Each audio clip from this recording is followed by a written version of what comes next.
Welcome to Tanya Today. I'm Rabbi Ronnie Fine, coming to you from Chabad Zichin Kadeshim in Montreal, Canada. It's a privilege and a pleasure to share with you the Tanya. We welcome, like we do every day, Clem, all the way from Brisbane, Australia. Welcome. Julie, just down south in Florida. June, also in Australia. Wow. Good evening. Susan in Scranton, Pennsylvania. Welcome. Usher is with us in Memphis, Tennessee. Robert in Boston. Shalom. Chana, all the way from Montreal. Boker Tov. Pamela, welcome from Oakton, Virginia. Diane, also in Connecticut. TJ, also in Australia. I think the Australians are taking over. I don't know, is this because of lockdown? No, because you guys were here before lockdown. Although I think they lifted it in Sydney. John in North Carolina, Boker Tov. Scotty's with us in Tennessee. Rena is in Colorado, Boker Tov. Andrew in Springfield, New Jersey, welcome. Davida and Liba, good morning, all the way from New York. Jan is with us in Mexico. Tim, Boker Tov to you in Texas. Eugenia in Waterloo, Ontario, visiting your kids. Oh, all right. Interesting. And Michael is in Virginia. Welcome. Heather in Connecticut. I'm in Indonesia. Yeah, we're on Clubhouse. Teresa in Oklahoma. Art in Michigan. Alice is in Baltimore. Carolina. Oh, Montrealer. The little baby in Montreal. Roy is with us in Mason City, Iowa, and Jeanette in the Bahamas.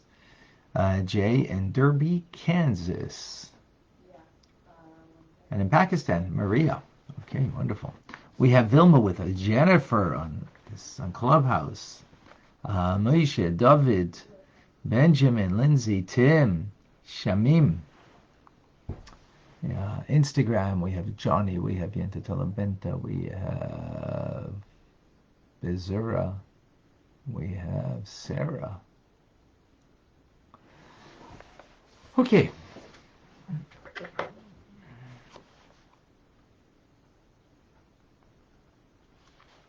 We continue in the 26th letter, mystical teachings that we quoted from the Zohar yesterday, that the Zohar says, written 1700 years ago, Reb Shimon Bar Yochai, that with this book there will be redemption, with this book there won't be trials and tribulations,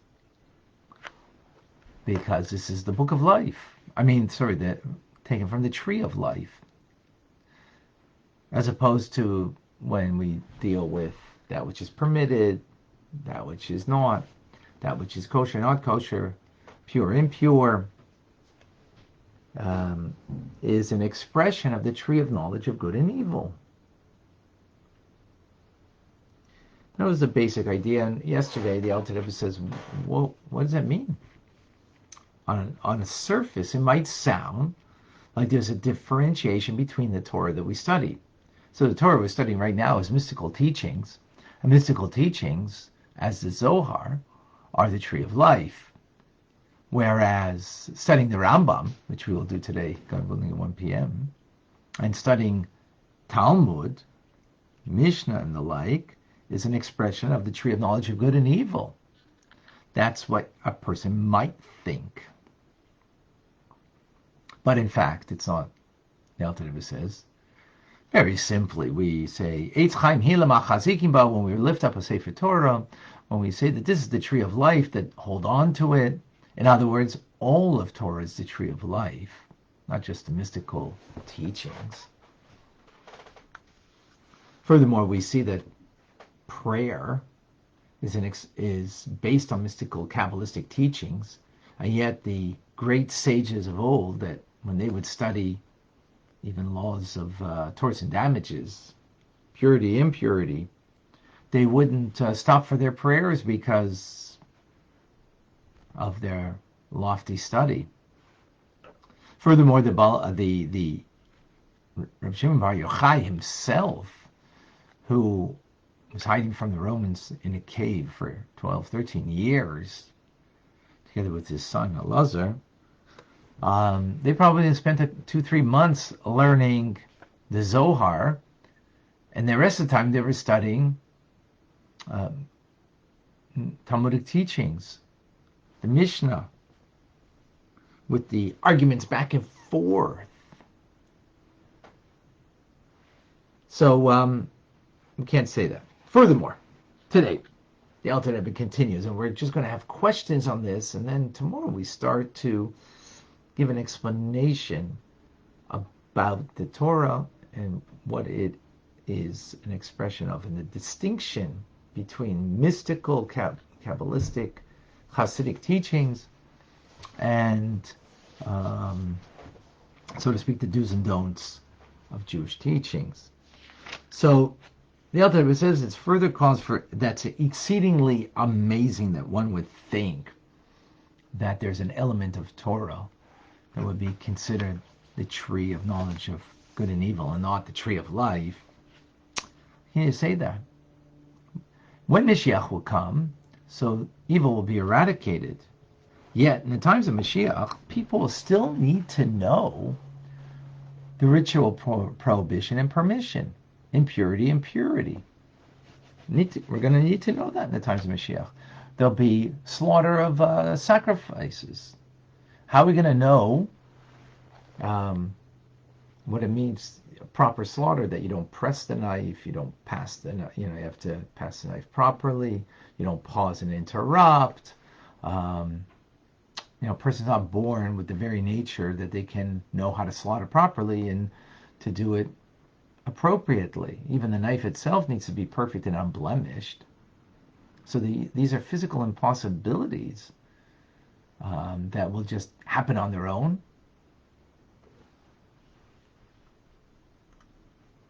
Oh, impossible. These are practical laws that everybody needs to know.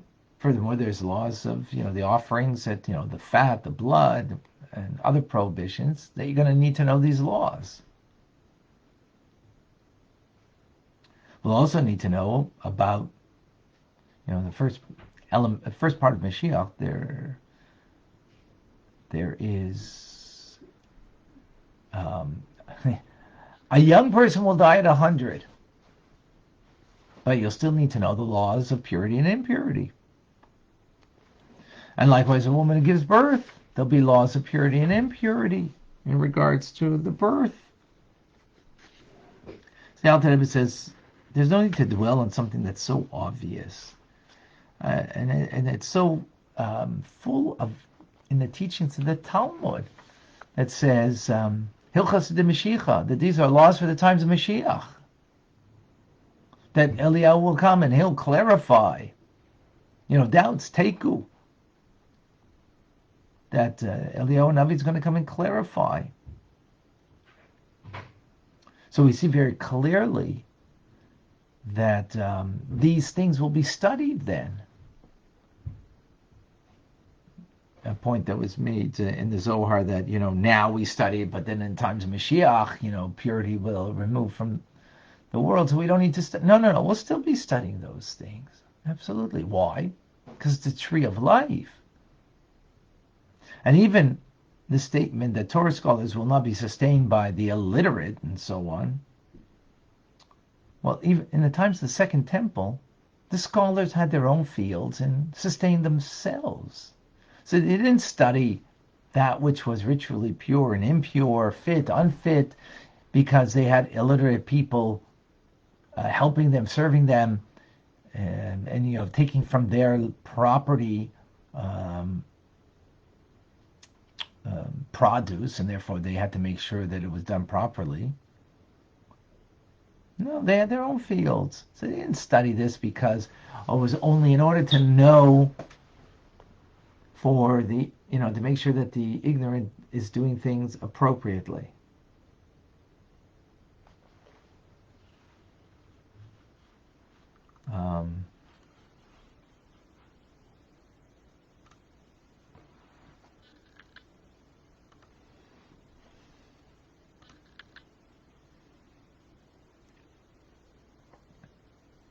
Sorry, one second. Yep. So, what are we left with over here?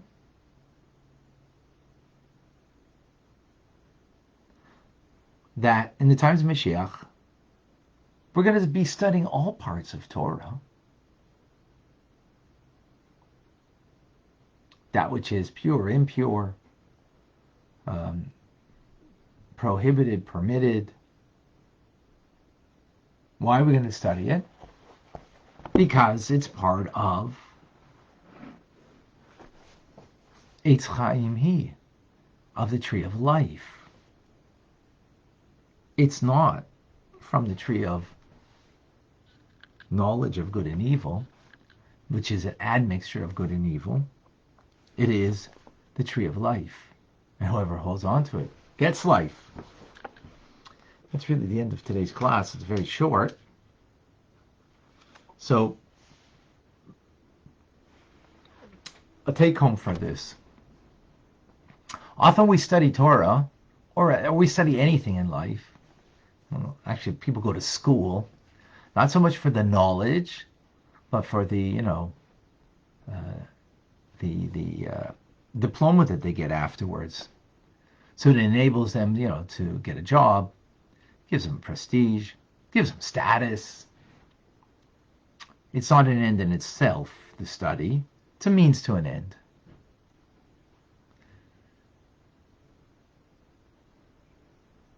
So, even in Torah, you might see that things that are a means to an end. Like you need to know the law and how to observe things. So therefore you study it, which would sound like it's merely a means to an end. And on one level it is, because you need to know how to observe, the laws of Shabbos. You need to know how to observe holidays, the daily routine on how to pray, and so on and so forth. So absolutely. But that's only a small component. I don't know, a small component, but an important component. But that's not what Torah is. Torah it's the Word of God. It's the divine wisdom, the will of God, and as a result, it's something that's one with God. Studying it gives life because it's an expression of the tree of life. So that it is the expression of the tree of life.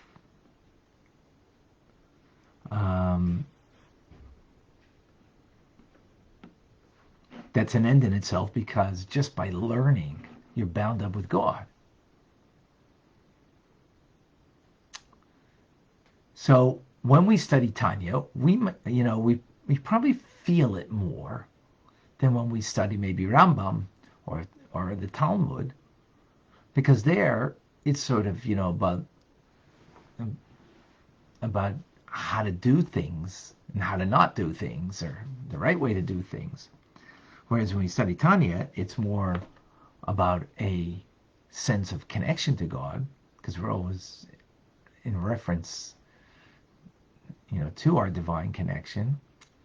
So you might think naturally, well, that's an expression of the tree of life, where the other is more like about, to know what to do. So therefore there's the good and the evil, and therefore it's an expression of the tree of knowledge of good and evil. It's knowledge to know the difference between what's good and what's the opposite of good, right? So that's what the Alter Rebbe is discounting over here, that you might think that even from the teachings of the Zohar, but in fact it's all areas of Torah are the divine wisdom. Now there is distinction in something we've learned earlier, that in Torah you have metaphorically the garment of Torah, and then you have the light of Torah. So when we speak about the do's and the don'ts of Torah, so that's kind of like the garment. The garment needs to fit the person. So there's it's measured Every mitzvah is measured. It's delimited by how it needs to be done, the appropriate way to do it, and so on and so forth. But yet at the same time, in that very teachings, there's the light, the infinite light of God. So sometimes what we have seen ourselves when we, again, learning Tanya, it's much more open because that's the light without almost garment that gives it any boundary, because it's an infinite light that allows us to have an awareness, perception, knowledge of the divine.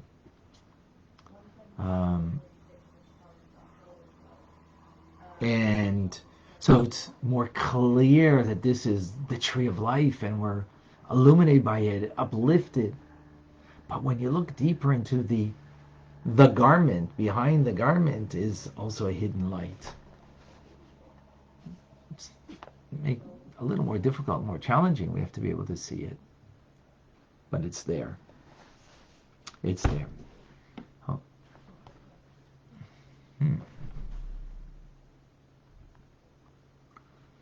Okay.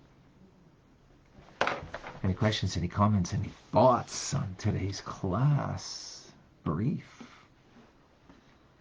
I do have some questions here on Facebook, so give me a moment.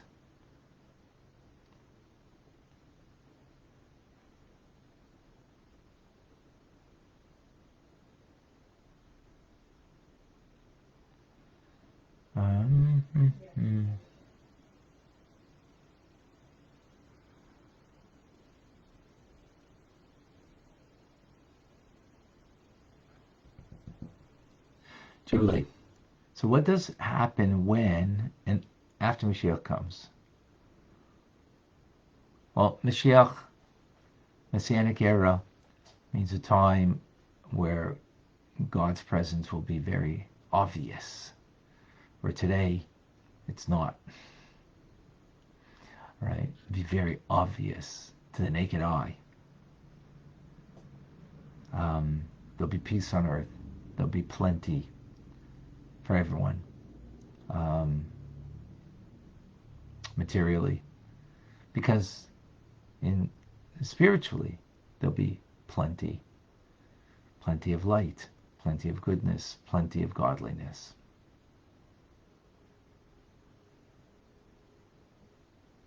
Okay.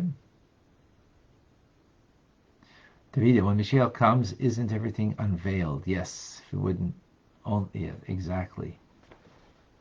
What's unveiled is the awareness of the godliness in everything. And what does it mean, godliness in everything? So we'll see the unity, the oneness. Right now we're pulled in different directions. We feel one thing, we might know something else.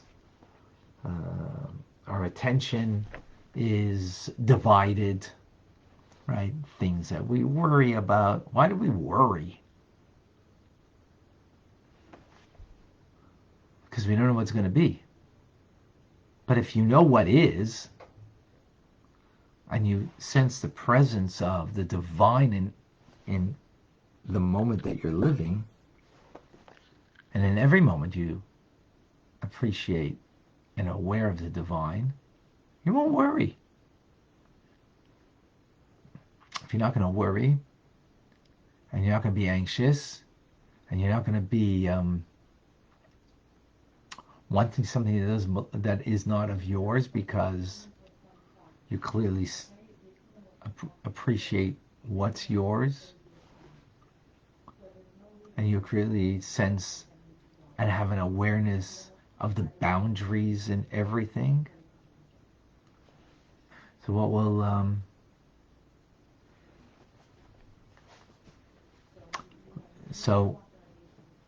as a result, there won't be conflict between people, so there won't be wars between nations. There won't even be jealousy. But that's all an outcome of the fact that the realness of everything is divine. So we will look at at food, and we will appreciate the divinity in food. We will look at our belongings, and we'll appreciate the divine in it. So, as a result, I won't be driven that I gotta have more of this and more of that. More spiritual, but not more of the material, which then, hey, I've got this wonderful pen. And so, oh, wow, that's an amazing pen. I want to have that pen. Or I like that. Or it starts with, oh, I really like that pen. Then I really want that pen. I really need that pen. I'm just using that as an example. Of course, it's going to be not about a pen. Other things. John, will godliness be revealed and will we retain objective knowledge of the Sitter Achra? Yes. Trig, we will have to continue the mitzvahs. That brings it? Yes, we will. Actually, Mashiach means a time where we can fully engage in the mitzvahs. We don't have to. Right now, we're worried about making a living. We're worried about, the challenges that we have in life. We won't have that anxiety. So then, we'll be able to fulfill mitzvahs easily. And to tell them, in times of Mashiach, we will still have physical needs such as food and sleep. Yes, we will still be physical. We're not going to be a spirit. We're going to be a soul and a body, and we will still have physical needs. But the physical needs will be nourished not by merely the physicality of things, but of the spirit in things, the divine in it.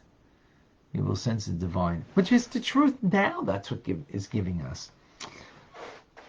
What's nourishing us now is the Word of God and everything. I just had some cereal for breakfast with some almond milk. And, it's very easy to feel that, that's what's giving me sustenance, is that, organic cereal with different seeds and and that's what's giving me life. No, it's the spark of God that is in it that's giving life, giving sustenance. Right now, I know it in my mind's eye. We will see that with our physical eye. All right? And that's it. All right, folks. Beautiful. Amazing.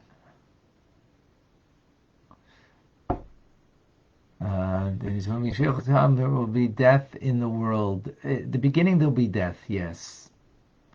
In the later time period, times of resurrection, which is a later time period, that will be different then. But that's, in the beginning there will be. Although, be 100 years old, you'll be young to pass away. All right. Are we going to be like the Rebbe? Yes, we'll all be like the Rebbe. All of us that are learning Tanya will be like the Rebbe. Exactly. All right, folks, I'm Rabbi Ronnie Fine, coming to you from Chabad. Zichen, Kadeshim, it's a privilege and pleasure to share with you the Tanya. Reminder, 1 o'clock for Rambam. Started a new book. Come and join us. Have a wonderful day.